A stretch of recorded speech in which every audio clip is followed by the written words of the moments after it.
अगर मूल ठाकुर जी की आप आराधना करते हैं, वो नाराज नहीं होते।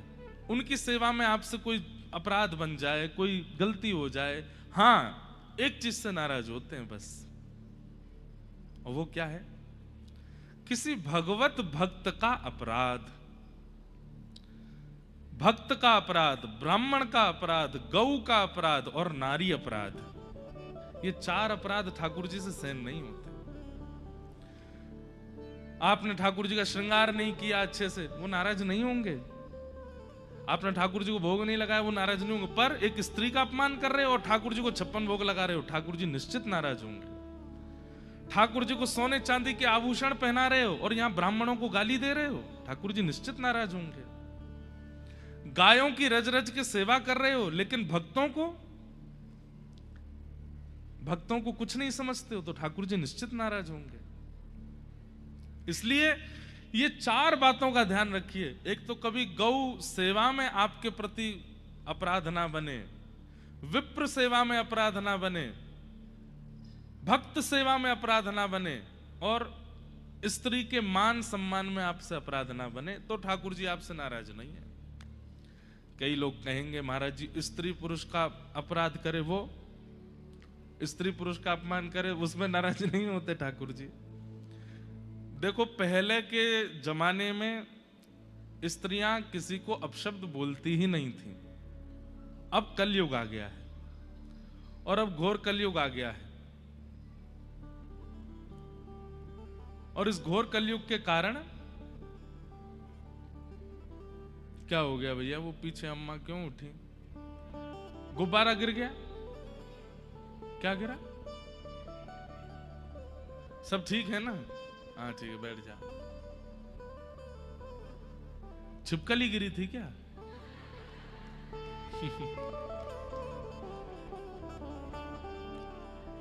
बोलो वृंदावन बिहारी लाल। हम क्या बात कह रहे थे? प्राचीन भारत में माताएं अपशब्द बोलती ही नहीं थी, माताएं कभी बुरा बोलती ही नहीं थी, माताएं कभी मारती पीटती नहीं थी, माताएं काट के बक्सा में नहीं धर देती थी। अब तो आए दिन सुनने में आ जाता है, हर 2-3-4 महीना में कुछ हो गया, वैसे ही ब्याह नहीं कर रहे और डर लगे आ जाता है, क्या करें। लेकिन एक बात सुनिएगा, रेशियो देखो। अगर रेशियो देखने पर आओगे तो भाई लोग तो हर दिन कोई ना कोई कुछ ना कुछ करता ही रहता है। माताओं के आते हैं 2 महीना 6 महीना में कोई एक बात, क्योंकि अभी भी स्वभाव इतना नहीं बिगड़ा है, अभी भी सहज भाषी, मृदु भाषी, प्रिय बोलना, ख्याल रखना, ये मां का स्वभाव होता ही है। इसलिए उनके लिए कहा गया है कि भाई उनका अगर सम्मान में कोई, यत्र नार्यस्तु पूज्यन्ते रमन्ते तत्र देवता, अगर नारी का सम्मान नहीं करते हो तो ठाकुर जी नाराज होते हैं। और वो व्यक्ति चाहे कितनी सेवा करता हो ठाकुर जी की, लेकिन स्त्री अपराध यदि उसके द्वारा होता है, ठाकुर जी राजी नहीं होते। ऐसे ही ठीक उतना ही विप्र अपराध यदि वो करता है, कई लोगों को हमने देखा है, बड़े बड़े सेठ साहूकार होते हैं, अपने घर पर ब्राह्मण देवता को बुलाते हैं पूजा आदि कराने के लिए, लेकिन ठीक है पूजा करवाते हैं पर वैसा सम्मान नहीं करते ब्राह्मण का। आप कहेंगे ब्राह्मण ही अधिकारी क्यों है सम्मान का? भैया आपके जन्म से लेकर के अंतिम संस्कार तक आप स्वयं अपना कुछ नहीं कर सकते, सब ब्राह्मण को ही कराना पड़ता है। वे ही नामकरण करवाएंगे, वे ही मुंडन करवाएंगे, वे ही ब्याह करवाएंगे, वे ही प्रथम अक्षर लिखवाएंगे, वे ही अन्नप्राशन करवाएंगे। अगर ब्राह्मण सन्निधि ना प्राप्त हो तो आप में और अंग्रेजों में और आप में और विधर्मियों में कोई अंतर थोड़ी है।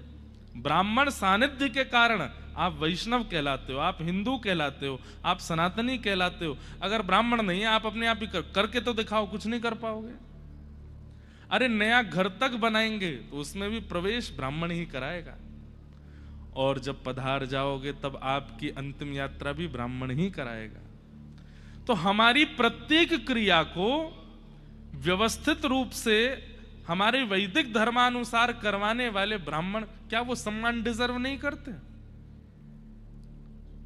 निश्चित करते हैं, वो गुरु तुल्य हैं, आपको उनको प्रणाम करना चाहिए। शास्त्र तो ऐसी आज्ञा करते हैं, अगर कोई ब्राह्मण कुल में जन्मा है और ब्राह्मणेतर कर्म करता है, मतलब जो ब्राह्मणों के काम नहीं होते वो करता है, तो भी वो प्रणम्य है।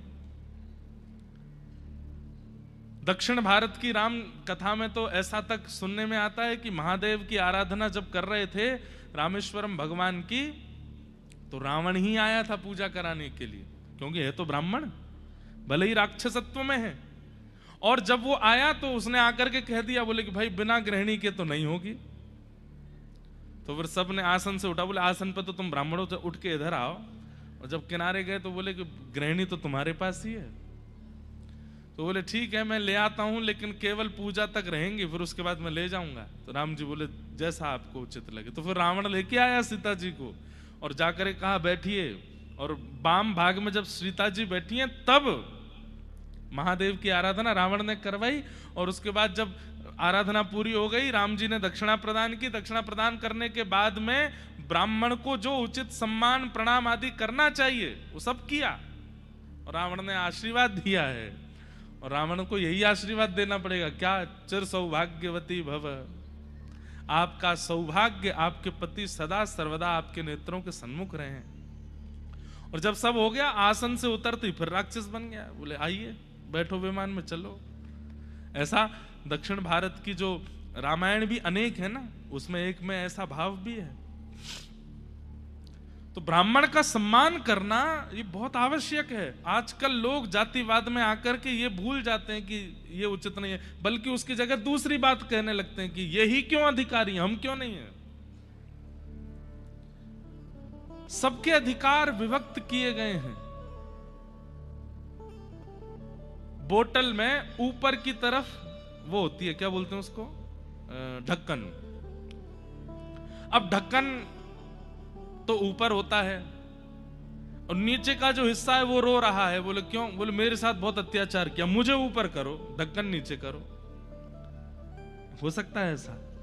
ढक्कन नीचे कर देंगे तो क्या होगा, जब जब खुलेगा जितना अंदर सार भरा है सब निकल जाएगा, कुछ नहीं बचेगा। अब इसी दिशा में जा रहे हैं हम लोग, ढक्कन को नीचे कर रहे हैं। और जिस दिन ढक्कन नीचे हो गया, हो सा ही गया है, लोग बाग कहां करते हैं सम्मान। अब इसी वजह से धर्म टिकता नहीं, निकल जाता है। भक्ति टिकती नहीं, निकल जाती है। संस्कार रुकते नहीं, प्रस्थान कर जाते हैं। क्यों? ब्राह्मणों के उचित सम्मान नहीं करते, इसलिए ठाकुर जी नाराज होते हैं। तो स्त्रियों का सम्मान कीजिए, ब्राह्मणों का सम्मान कीजिए, गौ का सम्मान कीजिए और भक्तों का सम्मान। इन चारों में अगर आपसे चूक हो गई तो ठाकुर जी नाराज हो जाते हैं। इंद्र नाराज हो गया, क्यों? क्योंकि उसकी हजारों वर्षों से चली आ रही पूजा आज नहीं हुई है। ये कैसा देवता है? ये देव हो कैसे सकता है तो देवता ही, लेकिन ये भगवान नहीं है।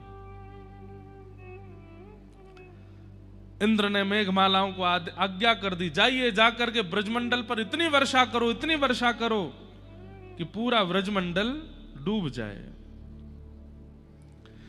सांबर तक मेघमालाओं ने आकर के इतनी जोर से वर्षा करना प्रारंभ किया, गड़गड़ करके बादल गरजने लगे। सब ब्रजवासी त्राहिमाम कह के दौड़ने लगे। हम तो पहले ही मना कर रहे हैं, इंद्र की पूजा बंद मत करो, ना मानी हमारी बात, या नेक्स्ट से छोरा की बात मान करके और सबन ने इंद्र की पूजा बंद कर दी। यही मारे इतनी जोर से इंद्र नाराज हैरो है।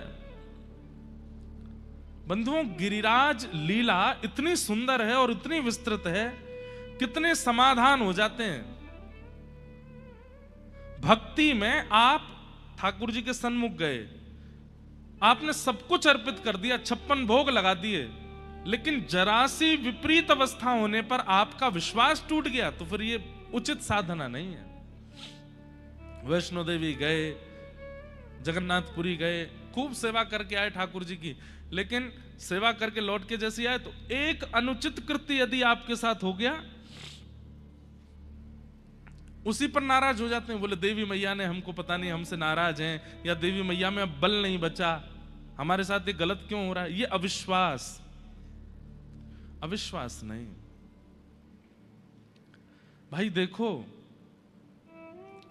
विश्वास कैसी चीज है। हम पैसे दे करके एयर टिकट लेते हैं,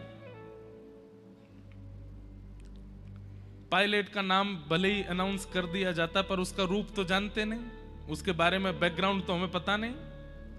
फ्लाइट में बैठ जाते हैं, जैसे टेक ऑफ होता है कई लोग सो जाते हैं। सो क्यों जाते हो आप फ्लाइट में बैठ के? क्योंकि आपको विश्वास है कि वो हमको बिल्कुल ठीक ठाक पहुंचा देगा। ट्रेन में बैठ जाते हैं, सो जाते हैं, क्यों? क्योंकि रेलवे लोको पायलट पर हमें विश्वास है। अरे फ्लाइट की यात्रा करते हैं, ट्रेन की यात्रा करते हैं, बस की यात्रा करते हैं, इतना विश्वास हमें होता है कि ये हमें सही सलामत पहुंचा देंगे। लोग बाग सलून पर जाते हैं, वहां तो आपके बाल काटने वाला, दाढ़ी बनाने वाला, वो तो साक्षात मृत्यु हाथ में लेकर के खड़ा रहता है, उसको हम 100 रुपए देते हैं और वो जैसे कहता मुंडी घुमाओ, ऐसा करो, सब जगह कर लेते हैं। अरे वो यहां तक घूम जाता है, उस पर भी हमें भरोसा होता है, लेकिन सर्वांगीण रूप से हमें सर्वस्व प्रदान करने वाले ठाकुर जी पे इतना भरोसा नहीं हो पाता। हम विश्वास एक सलून वाले पर कर सकते हैं, पायलट पर कर सकते हैं, लोको पायलट पर कर सकते हैं, ड्राइवर पर कर सकते हैं, लेकिन पूरे विश्व का संचार करने वाले उस ईश्वर पर विश्वास नहीं हो पाता। उन पर विश्वास में क्यों कमी रह जाती है? भक्ति में सबसे श्रेष्ठ प्रस्तुत करने वाली वस्तु यदि कोई है तो वो विश्वास है। आप चाहे जो दे दीजिए, लेकिन विश्वास कमी है, विश्वास खटा है, उसका कोई फायदा नहीं।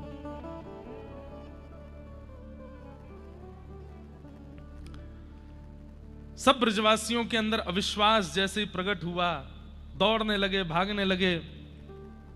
ठाकुर जी बोले ये तो गलत है रो, ये ब्रजवासी इतने जल्दी अविश्वास क्यों कर रहे हैं? तब ठाकुर जी ने मन में विचार किया कि इनके चित्त में जब तक ब्रजमंडल है और जब तक ब्रजवासी होते रहेंगे तब तक विश्वास चित्त में धारण हो, उसके लिए अब मुझे कुछ करना पड़ेगा। आहा, गोवर्धने धृते शैला। इतने में ही ठाकुर जी ने श्री गिरिराज जी को प्रणाम किया और गिरिराज जी को प्रणाम करके अपनी दोनों भुजाओं से जैसे ही अधर किया तो गिरिराज जी कहते हैं ठाकुर जी ने ऐसे उठाए हैं। शुकाचार्य जी वर्णन करते हैं, शब्दों का वर्णन ऐसा करते हैं कि ठाकुर जी ने गिरिराज जी ऐसे उठाए जैसे कोई छोटा बालक पुष्प को उठा लेता है। बिल्कुल जोर नहीं लगा ठाकुर जी को, तुरंत यूं उठाए, भीतर पहुंचे और बिल्कुल मध्यस्थ में जाकर के अपने बाम हस्त की कन्नी उंगली के नख पर ठाकुर जी ने श्री गिरिराज जी को धारण कर लिया। बोलो गोवर्धन नाथ की जय। सब ब्रजवासी दौड़ रहे हैं। अच्छा, एक अद्भुत बात, गिरिराज जी कितने बड़े हैं? 7 कोस, एक कोस में 3 किलोमीटर, 21 किलोमीटर के हैं गिरिराज जी। और 21 किलोमीटर के गिरिराज जी के नीचे कितने ब्रजवासी हैं? बोले 84 कोस के ब्रजवासी। 84 कोस के ब्रजवासी गिरिराज जी के नीचे आकर के खड़े हो गए। और केवल ब्रजवासी नहीं है, ब्रजवासी हैं, गैया हैं, बछियां हैं, बछड़ा हैं, बैलगाड़ी हैं। तो सोचो कैसे खड़े हैं सब। बोले बिल्कुल ऐसे एक से एक लग करके खड़े हैं, चारों तरफ बिल्कुल जैसे आप लोग बैठे हैं ऐसे चारों तरफ सब लाखों की तादाद में ब्रजवासी खड़े हैं। और एक शिला के ऊपर ठाकुर जी ऐसे उंगली पर धारण करके गिरिराज जी को ठाड़े हैं।